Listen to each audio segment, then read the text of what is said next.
Shalom shalom bakundwa b'Imana, ndabaramukije mu izina ry'umwami wacu Yesu Kristo. Twongeye kugirirwa ubuntu n'umukiza wacu bwo kumva amajambo ndetse no gusangira amajambo yiwe biciye mu kiganiro ubuzima buhindutse. Turagiye kurabira amajambo hamwe dusanga mu gitabo c'Itanguriro mu gice ca mbere. Turaza kwifashisha imirongo itatu yo mu gice ca mbere. Itanguriro igice ca mbere ku murongo wa 11 haratubwira ngo Imana iravuga iti sinimera ivyatsi n'ibimera vyose vyama utubuto n'ibiti vyamwe ivyamwa vyavyo uko amoko yavyo ari birimwo imbuto zavyo kw'isi nyene biba kuno. Mu gice ca 20 hatubwira ngo Imana iravuga iti mu mazi nihasegenyuka isegenya ry'ibifise ubugingo kandi biguruka nibiguruke hejuru y'isi mu kirere c'ijuru.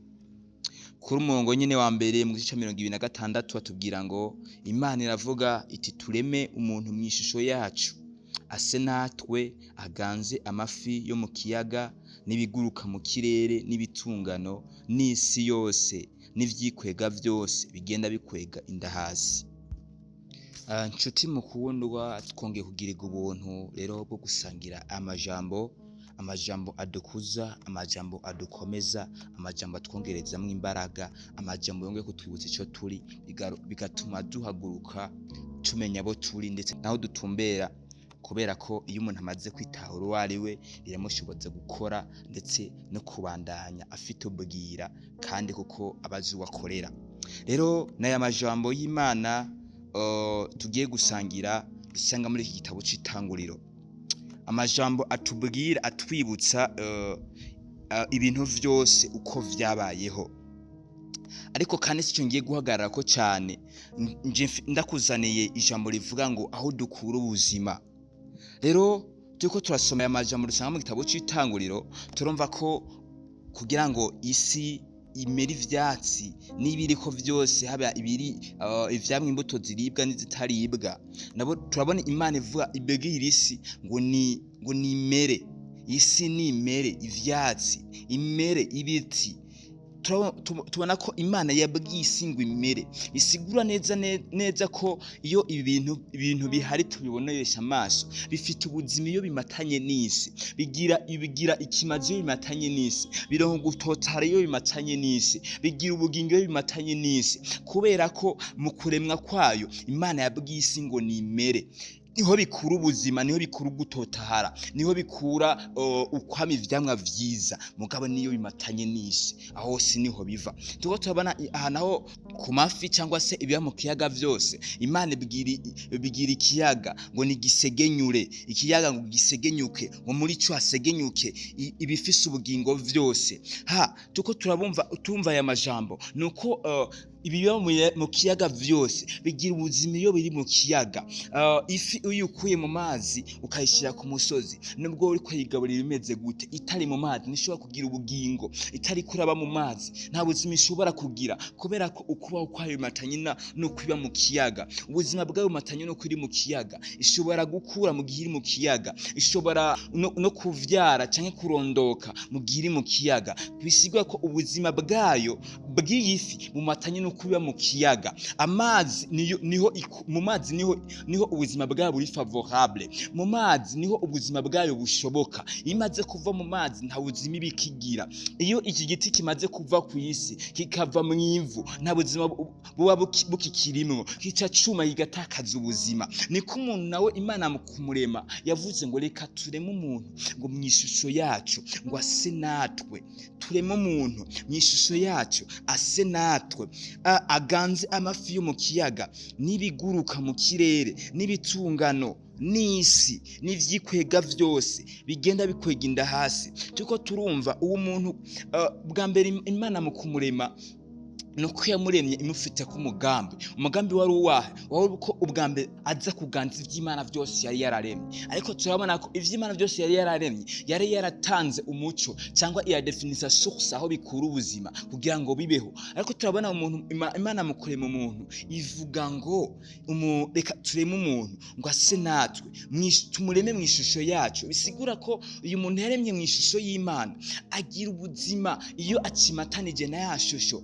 agira ubuzima iyo akiri en contact na handi yavuye. Ngo tuko turasoma neza umuntu agira ubuzima iyo tuko turaraba neza igitegwa kigira ubuzima mu gihe kiri mu isi, ni mu gihe kiri mu ivu.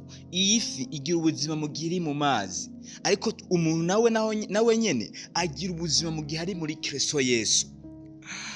Tuko turasoma mu gitabo ca Mata igice ca 6:33 hatubwira ngo ariko mubanze mwitwararike ubwami bw'Imana no kugororoka kwayo, niho ivyo vyose muzovyongerwa. Bisigura ko Imana mu kuturema ibigaragara yarabiduhaye, ariko kandi sivyo bicindika umwitwarariko wacu. Umwitwarariko wacu ukwiye kumatana cyane no kuba muri yo. Umwitwarariko wacu ukwiye kumatana cyane no kubaho uko yifuza ko tubaho, kuko niho tugira ubuzima. Muri yo niho dukura ubuzima, muri yo niho dukura ingoga, muri yo niho dukura novuga ukugira ubuzima bwiza, amagara meza tuyakura muri Kristo Yesu. Uko niho twaremewe. Nimba igiti cyaremewe mu ivu kikagira ubuzima iyo kiri mu ivu, ifi yaremewe mu mazi ikagira ubuzima iri mu mazi, n'umuntu nawe agira ubuzima ari muri Kristo Yesu. Rero mwene data, sinzi ukuntu wari kurabaho, sinzi ubuzima uri kurabamwe uyu munsi, sinzi uko ubuzima uri kuragendera mu uyu munsi, ariko suzuma neza ko ubuzima uri kurabamwe bumatanye cyane uko Kristo akwifuza. Yuko ubuzima uri kurabamwe bumatanye cyane n'icyo urahagomba. Yuko wowe uko uri kurabaho, uko uri kuragenda bimatanye cyane n'uwagushizeho, ko bimatanyije cyane na hahandi wava. Uko twaremwe mu ishusho ya Kristo, mu ishusho ya Kristo niho twaremewe. Bisigaye tugira ubuzima iyo turiko turabaho mu ishusho yiwe, tugira novuga success mu buzima bwacu iyo turiko turabaho mu buzima bwiwe. Rero kubera ko muri we dukora ubuzima, igihe cyose turiko turaba kure yiwe, nta buzima turiko turabamwo, nta buzima turiko turagira. Rero mwene data, ndakuzanira ijambo uyu munsi rivuga ngo aho dukura ubuzima, ntahandi dukura ubuzima atari muri Kristo Yesu. Ushobora kuba uriko uraca mu bihe bigoye, ushobora kuba uraca mu bihe bitakorohereza, cyangwa umuryango wawe, cyangwa se wowe ubwawe, mu gihe cy'ubukene, mu gihe cy'amagwara, mu gihe cy'amagorwa. Ariko ivyo byose Kristo arashoboye kubigukurako, arashoboye kubirangiza byose ku buzima bwawe, kuko na cyane yifuza wewe. Ariko rero uyu munsi ndakuzanira ijambo rikubwira ngo suzuma ubuzima uri kurabamwo, suzuma ukuri kurabaho